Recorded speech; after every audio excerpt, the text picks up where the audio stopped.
ഇഷ്ടം ഞാൻ വിഷ്ണുവിനോട് പറഞ്ഞിട്ട് ഇന്നേക്ക് 3 വർഷം. ആദ്യമൊക്കെ അവൻ ഒഴിഞ്ഞു മാറിയെങ്കിലും അന്ന് തന്നെ അവനെൻ്റെ ഇഷ്ടം തിരിച്ചറിഞ്ഞ ദിവസം, അവനെന്നെ ഇഷ്ടപ്പെട്ട ദിവസം എൻ്റെ കൂട്ടുകാരി അമ്മുവിൻ്റെ ചേട്ടനാണ്. ചെറുപ്പം മുതൽ എനിക്ക് അവൻ ഇഷ്ടമായിരുന്നു. ഒരുപാട് തവണ അവനെ കാണുമ്പോഴൊക്കെ വല്ലാത്തൊരു ഭയമായിരുന്നു. അവൻ ഡിഗ്രിക്ക് പഠിക്കുന്ന സമയത്ത് ഞങ്ങളുടെ വീടിനടുത്തുള്ള വീണ അവനുമായി ഇഷ്ടത്തിലാണെന്ന് ഞാൻ അറിഞ്ഞു. ഞാൻ ഒരുപാട് കരഞ്ഞിട്ടുണ്ട്. അവൻ്റെ അടുപ്പം ഒരുപാട് ആഴത്തിലാണെന്ന് അറിഞ്ഞപ്പോൾ മെല്ലെ മെല്ലെ ഞാൻ അവനിൽ നിന്നകന്നു. അവനെ ഞാൻ മറക്കാൻ ശ്രമിച്ചു. ഒരിക്കൽ ഞാൻ അറിഞ്ഞു വീണ ഒരു കാരണവുമില്ലാതെ അവനുമായി തല്ലുകൂടി അവനുമായി ബ്രേക്കപ്പായി പോയെന്ന്. അവൻ പിന്നെ ആരോടും മിണ്ടാതെയായി. അവൻ സങ്കടപ്പെട്ട് നടക്കുന്നത് കണ്ടപ്പോൾ എനിക്ക് അവനോട് പാവം തോന്നി. എൻ്റെ ഇഷ്ടം ഞാൻ അവനോട് തുറന്നു പറഞ്ഞു. അവൻ പിന്നെ ആരോടും മിണ്ടാതെയായി. അവൻ സങ്കടപ്പെട്ട് നടക്കുന്നത് കണ്ടപ്പോൾ എനിക്ക് അവനോട് പാവം തോന്നി. എൻ്റെ ഇഷ്ടം ഞാൻ അവനോട് തുറന്നു പറഞ്ഞു. ആദ്യമൊക്കെ അവൻ ഒഴിഞ്ഞു മാറിയെങ്കിലും എന്തോ അവനത് സമ്മതിച്ചു. ഇപ്പോൾ അവൻ എൻ്റെ ഏറ്റവും ജീവനാണ്. അല്ല, എൻ്റെ ജീവനേക്കാൾ വലുതാണ് അവൻ എനിക്ക്. അവനും അങ്ങനെ തന്നെയാണ്. എല്ലാ വർഷവും ഈ ദിവസം മുഴുവൻ ഞങ്ങൾ ഒന്നിച്ചായിരിക്കും. എന്ത് പരിപാടി ഉണ്ടെങ്കിലും ഞങ്ങൾ അതൊക്കെ മാറ്റിവെക്കും, ഗിഫ്റ്റ് കൊടുക്കും. ഞങ്ങളുടെ ജീവിതത്തിലെ ഏറ്റവും മറക്കാനാവാത്ത ദിവസമായിരിക്കും ഇത്.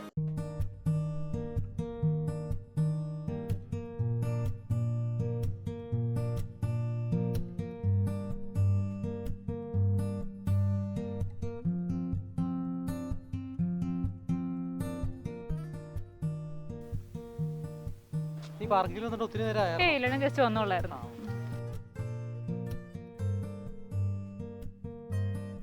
എടാ, നമ്മുടെ തേർഡ് ഇയർ ആനിവേഴ്സറിയാ. എത്ര നേരം സാഡൊക്കെ ആയിട്ടിരുന്നു, പക്ഷെ ഞാനിപ്പോൾ ഭയങ്കര ഹാപ്പിയാ. നീ ഓർക്കണം നമ്മൾ ഫസ്റ്റ് ഇത് മീറ്റ് ചെയ്ത സ്ഥലം ഏതാ? ബീച്ചിലാണോ? ആ, അതെ, ബീച്ചിലാണ് നമ്മൾ ഫസ്റ്റ് മീറ്റ് ചെയ്തത്. നമുക്ക് ഇന്ന് അവിടെ പോകണം, ഐസ്ക്രീം കഴിക്കണം. നമ്മൾ പണ്ട് ഫുഡ് കഴിക്കാൻ പോകില്ലായിരുന്നു, ഫുഡ് കഴിക്കണം.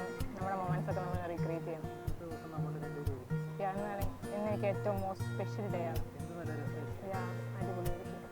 നല്ല മഴയും, നമ്മളന്ന് പോയത് ചെറിയ മഴയൊക്കെ ഇല്ലായിരുന്നു, നല്ല ക്ലൈമറ്റ് ഒക്കെ ആയിരുന്നു. ഇന്നും അതേമാതിരി തന്നെയല്ലേ? നോക്കി നൈസായിട്ടുണ്ട്.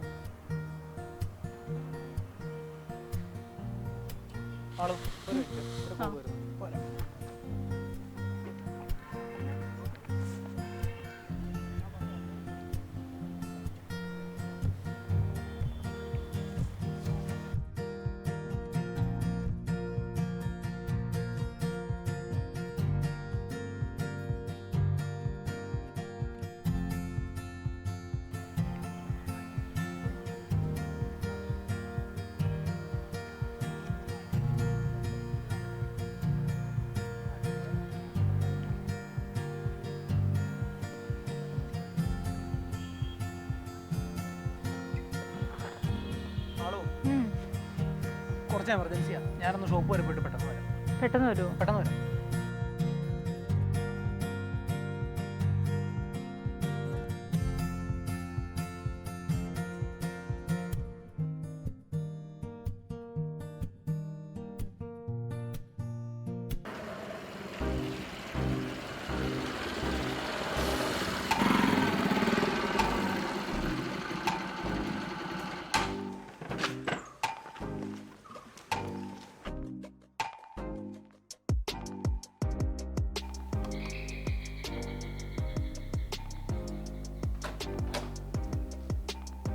വിഷ്ണു, പേടിക്കണ്ട, കയറി പോരെ.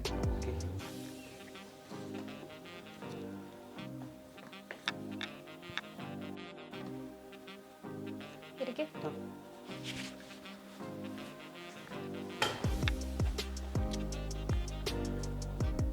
സുഖമില്ല? കുഴപ്പമില്ല, എങ്ങനെയാണ് പോകണം. കുടിക്കാൻ എന്തെടുക്കുന്നുണ്ട്? തണുത്ത എന്തെങ്കിലും എന്തെങ്കിലും കുടിക്കാനെടുക്കാം.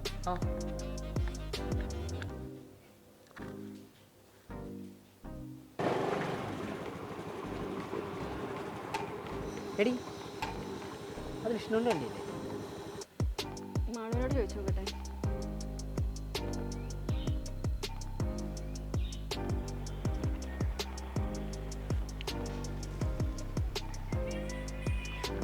ഹലോ മാളു, നീ എവിടെയാ? ഞാൻ ഇവിടെ പാർക്കിലുണ്ടല്ലോ. വിഷ്ണുവിൻ്റെ വണ്ടി വീണയുടെ വീട്ടിലിരിപ്പുണ്ടല്ലോ. അങ്ങനെ ഒരു വഴിയില്ലല്ലോ. അവൻ ഷോപ്പിലേക്കാണല്ലോ പോയേ.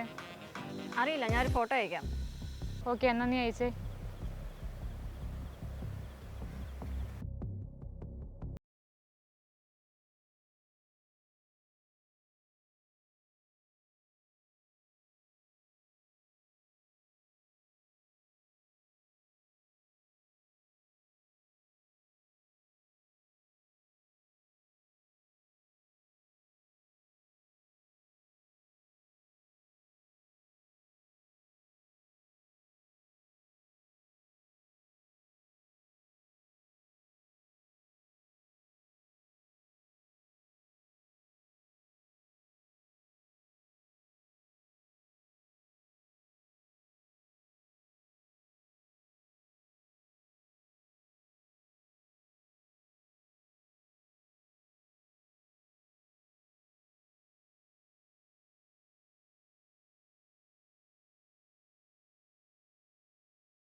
ഇതാണോ നിന്റെ ഷോപ്പ്?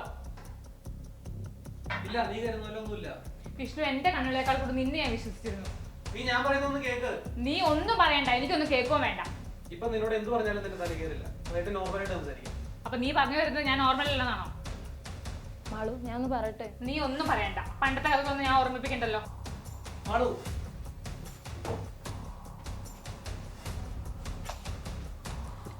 മാളു,